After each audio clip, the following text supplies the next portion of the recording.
family all being hung over the Amazon and being threatened by the deadly Candero fish. There's Grover Cleveland's presidential time machine on the bank of the river. So we know something incredibly exciting has just gone down. FlynnsArcade. Hi, this is FlynnsArcade. This is my video about the Venture Bros Season 1, Episode 10, Are You There, God, It's Me, Dean, with special reference to this book here.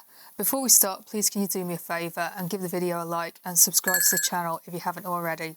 In this video, I'm going to give a quick synopsis of the plot. I'm going to talk about any themes I've noticed, any character development in the episode, any jokes I particularly liked, the general style of the episode, and finally I'm going to rate it out of 10.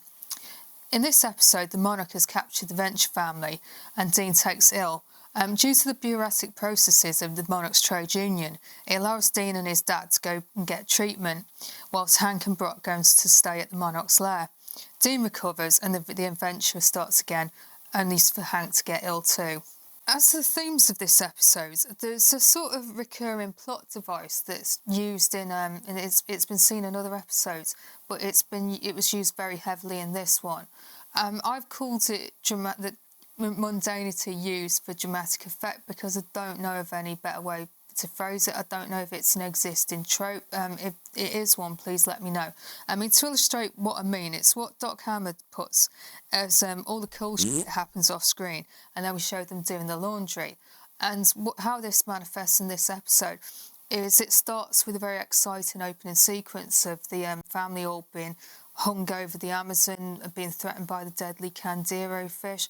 There's Grover Cleveland's presidential time machine on the bank of the river. So we know something incredibly exciting has just gone down, but we don't learn how, and we don't learn what would happen next because Dean takes ill, and due to the bureaucratic regulations of the Monarch's trade union, he can't continue on with the scene of what he was attempting to do. And so we're, instead of seeing this really dramatic action like packed episode, we see the problems of Dean's malady and the way he gets treated. Did you lift anything heavy? I told you, it's not a hernia. Were you roughhousing with your brother? No. Oh, dear God. You two haven't been experimenting with inappropriate touching. No, gross. I know you've been seeing a lot of that little tramp who lives next door. Lord knows what kind of diseases that hussy carries. And we see a bit of a day-to-day life in the cocoon, where we get to experience the Monarch's surprise birthday party. Surprise! Crap, an ambush! No, my bad. There is a massive piece of failure also in this episode, because failure's a recurring theme too. Dr. Venture does a really impressive thing when he starts quoting guild law, like chapter and verse from the Guild's trade union handbook. In 1969, the Guild of Calamitous Intent enacted an addendum to Article 47 of the Unusual Torture Act. So let's cut the monkey business. And it's really impressive that he knows this so well. And it's like, oh wow, Dr. Venture's been really clever and sensible at this point. But then we learn later that the piece of legislation he quoted was known as Rusty's Law colloquially. The addendum to the Unusual Torture Act is also called Rusty's Law. They used to call my dad Rusty. How do you think your father knew everything about it? Because he's a genius super scientist. I like to dream too, Hank. And it's because the legislation was written in response to something that happened to him, so it's not really that impressive that he knew something so deeply considering he was the subject of the legislation. As the character development of this episode, a lot of it revolves around the Guild of Calamitous Intent. They're basically a trade union for supervillains. We learned that they're a pretty well-established organisation. We knew of their existence because they were mentioned in an earlier episode. I think in Tag Cell Urit, I think they were briefly mentioned.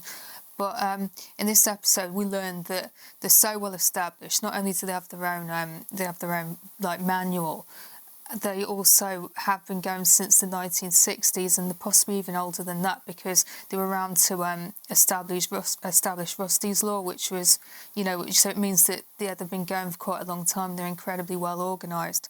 We also get to see quite a bit of the Monarch's normal day-to-day life. It's obviously quite an exciting day for him because it's his birthday, but The surprise birthday party they organise really looks not that dissimilar to something you'd see in any sort of office environment. And they've also got they seem to have a staff room with a shared kitchen, with a shared kitchen and things. So it is pretty mundane, like life in the cocoon. At one point, they all get very bored and they look like really bored office workers, like falling asleep and mucking about.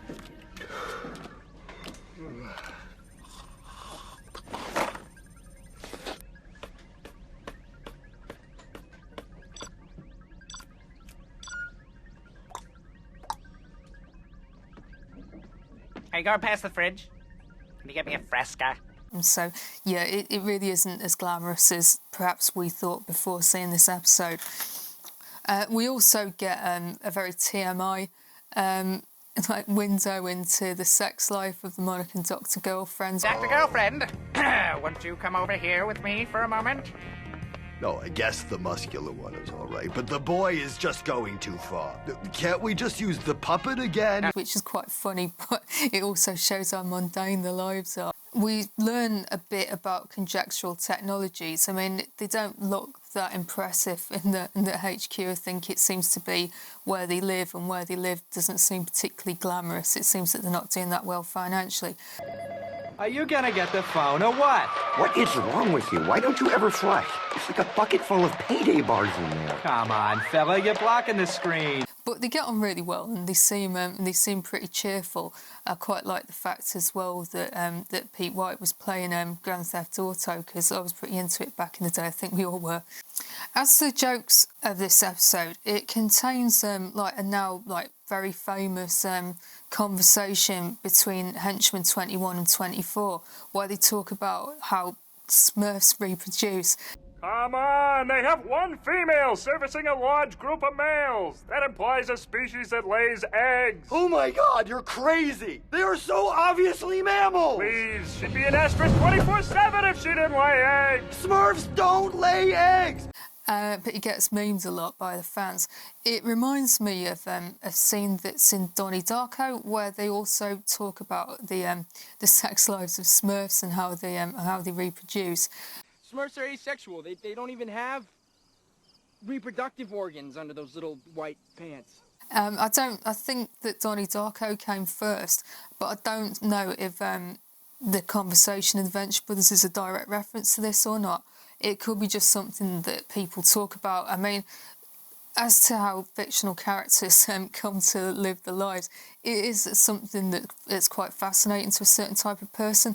I used to have a real thing about Zippy from Rainbow and what he actually was, and so I used to talk about that to anyone who happened to be listening. So I think the Smurfs thing could be just that it was just quite a funny thing for Doc Hammer and Jackson Public to include in the episode, and it's very popular with the fans, so they obviously managed to pull it off.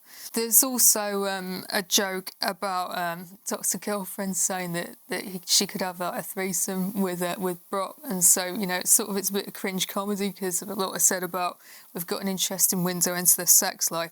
And also later on in the episode she makes an ill-advised pass at Brock and he's not into it, and that's quite funny too. You're going to take advantage of me, aren't you? Well, be quick with it. To be honest with you, I never really considered that. Why not? Just it. Well, I'm not gonna beg. I really loved the infomercial at the end of the episode about it was a sort of public safety announcement about testicular torsion and what to do about it.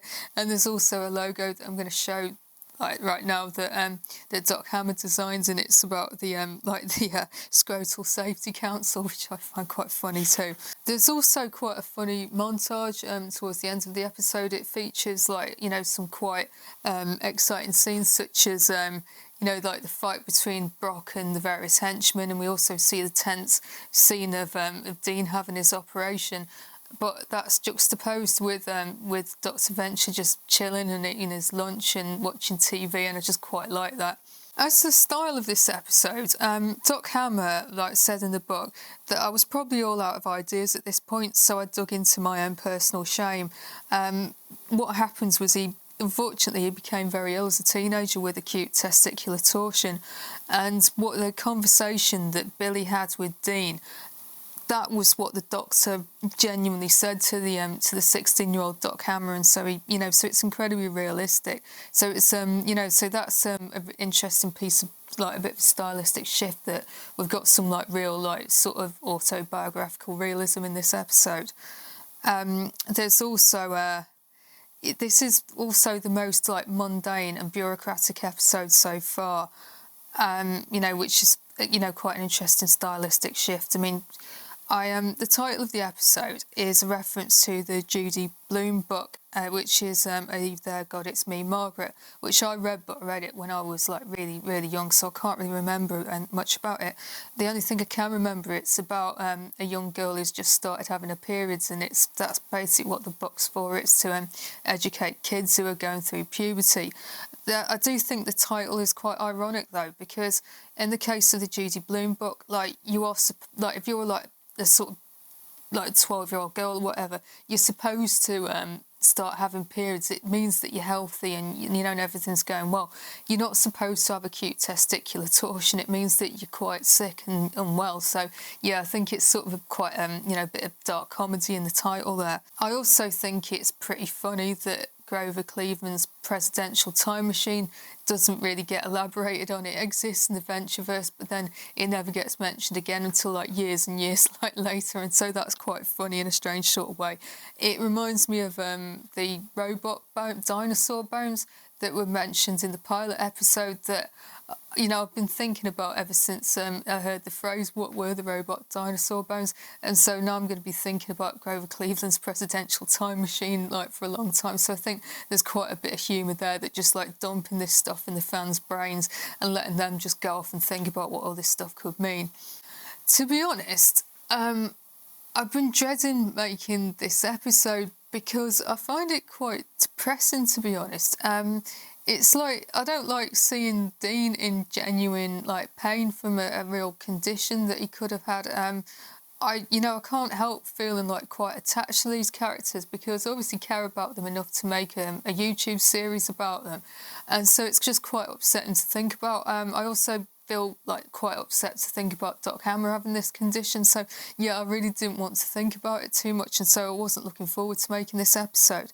The only thing like positive I can say about that is that the infomercial at the end of the episode is so funny. If you want to keep your testicles healthy, remember these 3 words: stop, touch, and tell. That it kind of cheered me up quite a lot, so now I actually quite like the episode. I mean, it's hilarious. It's like, I love the fact that you can see the characters reading the auto cue with their eyes really obviously, and I love the fact that even though they're doing that, their mouths don't sync up with the audio, so that makes it just doubly funny. And so yeah, I mean, so that cheered me up quite a lot. So that actually, because of that, oh yeah, and I also quite I quite enjoyed learning about the backstory of the guild. So that was quite good too, and so and also that weird joke about like using mundanity as a dramatic device. I quite enjoyed that in a way. So I'm going to give the episode 8 out of 10. I was going to give it a much lower score, but because I like the infomercial so much, it raised the score considerably. And and I suppose it was quite good to have the infomercial. I mean, it does sound like acute testicular torsion's quite an unpleasant and dangerous thing. So if any kids saw that episode and they had the same like malady, hopefully they got treated very quickly and they lived to tell the tales off the back of it. So thanks a lot for watching the video. I've been quite negative about this episode. I think this is the most negative I've been about any of the Venture Brothers episodes, but I hope I've explained clearly my reasons for being so down on it, and I hope I managed to explain some of the things I liked about it in quite a good way as well. Please let me know what you think, because do you disagree with me? Do you really like this episode?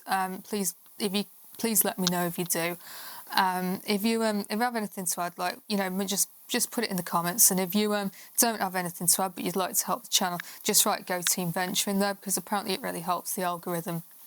So that's all from me. If you haven't already, can you hit the like button and subscribe to the channel if you haven't, and I will see you in the next video.